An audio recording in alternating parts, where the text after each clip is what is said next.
اور سمود کی طرف ان کے بھائی صالح کو بھیجا تو انہوں نے کہا کہ اے قوم، اللہ ہی کی عبادت کرو، اس کے سوا تمہارا کوئی معبود نہیں۔ اسی نے تم کو زمین سے پیدا کیا اور اس میں آباد کیا، تو اس سے مغفرت مانگو اور اس کے آگے توبہ کرو۔ بے شک میرا پروردگار نزدیک بھی ہے اور دعا کا قبول کرنے والا بھی ہے۔ انہوں نے کہا کہ صالح، اس سے پہلے ہم تم سے کئی طرح کی امیدیں رکھتے تھے، اب وہ منقطع ہو گئیں۔ کیا تم ہم کو ان چیزوں کے پوجنے سے منع کرتے ہو جن کو ہمارے بزرگ پوجتے آئے ہیں؟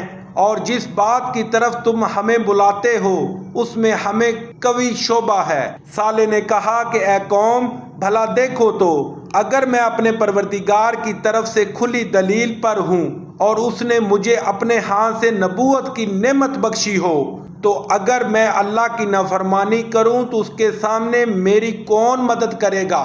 تم تو کفر کی باتوں سے میرا نقصان کرتے ہو۔ اور یہ بھی کہا کہ اے قوم، یہ اللہ کی اونٹنی تمہارے لیے ایک نشانی یعنی معجزہ ہے، تو اس کو چھوڑ دو کہ اللہ کی زمین میں جہاں چاہے چرے، اور اس کو کسی طرح کی تکلیف نہ دینا، ورنہ تمہیں جلد عذاب آ پکڑے گا۔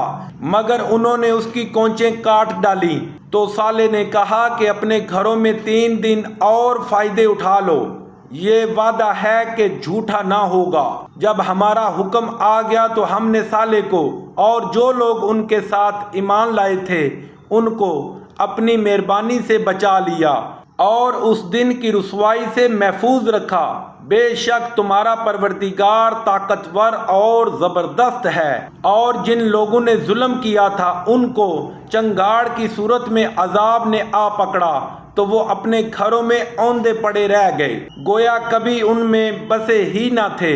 سن رکھو کہ سمود نے اپنے پروردگار سے کفر کیا، اور سن رکھو سمود پر پھٹکار ہے۔